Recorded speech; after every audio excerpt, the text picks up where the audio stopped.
ESPN saw a seismic shift on Monday after its president, John Skipper, resigned citing a substance abuse problem.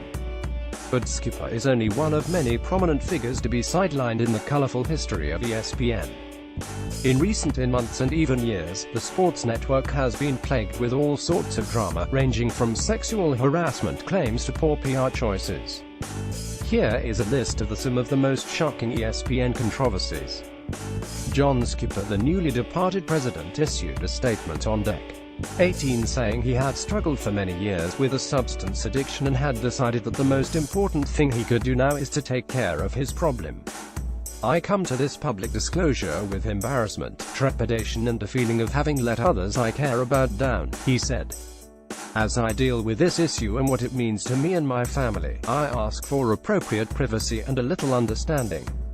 Former ESPN president George Bodenheimer will replace Skipper for the next 90 days until they find a permanent replacement.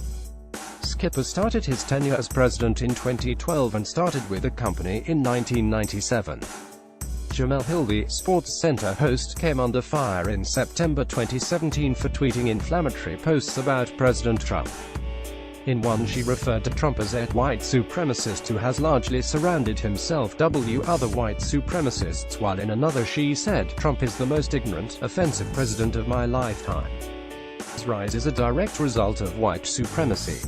ESPN quickly did damage control, writing that Hill's remarks were not reflective of the network's position and that they had addressed the issue with Hill, who regrets her statements. Up to October 2017, when Hill weighed in on Dallas Cowboys owner Jerry Jones, saying that if a player disrespects the flag, he won't play. The TV personality took her opinions to Twitter once again, writing, "Jerry Jones also has created a problem for his players, specifically the black ones. If they don't kneel, some will see them as sellouts." ESPN suspended her for 2 weeks for a second violation of our social media guidelines. Chris Berman was accused by former ESPN makeup artist Sue Berman of making unwanted sexual advances toward her in 2015 via text message. She filed a complaint of sexual harassment against the company, which was settled. However, a statement from ESPN said of the settlement to the big lead, "Our thorough investigation revealed the harassment claims had no merit," said ESPN spokesman Josh Krulwitz. "We settled it solely to save a considerable amount of time and litigation costs." Berman was ousted as the lead NFL broadcaster for ESPN in January 2017, but still acts as a contributor for the network. Robert Lee. ESPN made a regretful decision to remove sports announcer Robert Lee from covering the University of Virginia game in August because the reporter shared the same name as Confederate Gen. Robert E. Lee. The network said it was trying to be sensitive in light of recent tragic events in Charlottesville.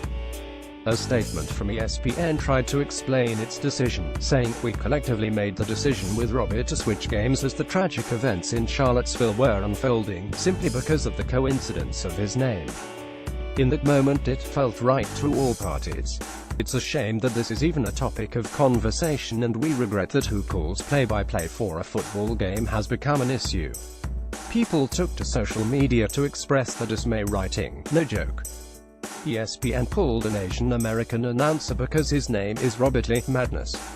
While another chimed in, "So at ESPN pulled an announcer off coverage because his name was Robert Lee. Robert Lee is an Asian American with no ties to the Confederacy."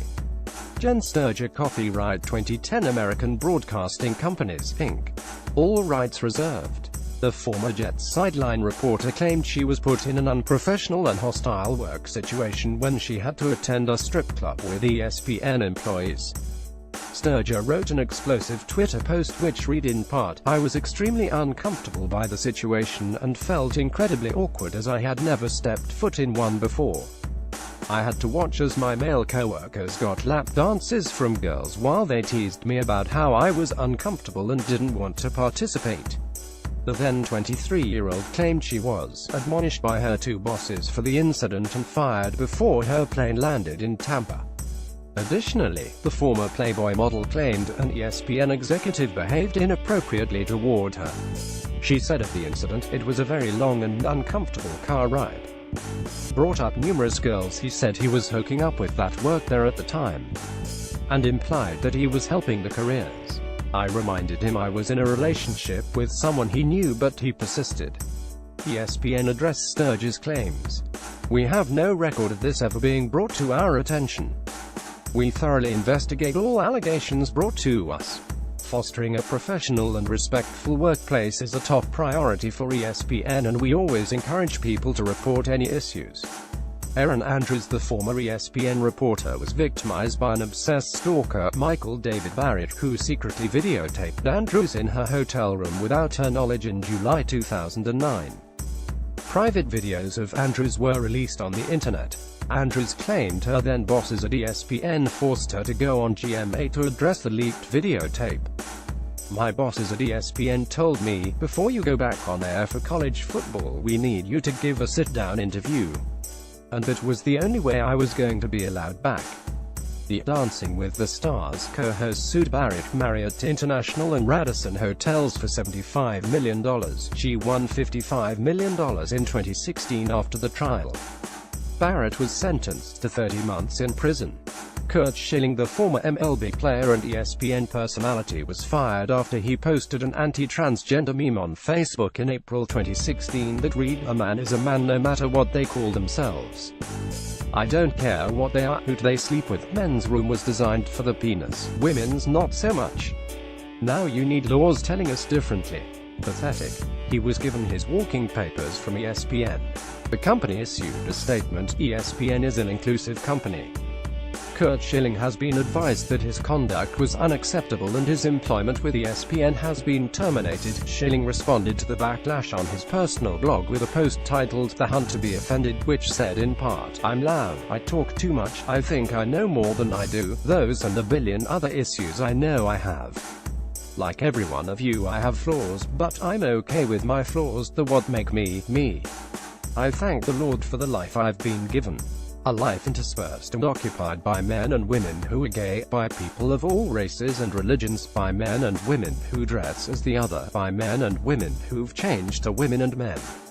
ESPN layoffs. Rumors are rampant that the multi-million-dollar corporation may lay off more than 100 employees this month. According to Sports Illustrated, the layoffs will hit positions across ESPN, including front-facing talent on the television side, producers, executives and digital and technology staffers.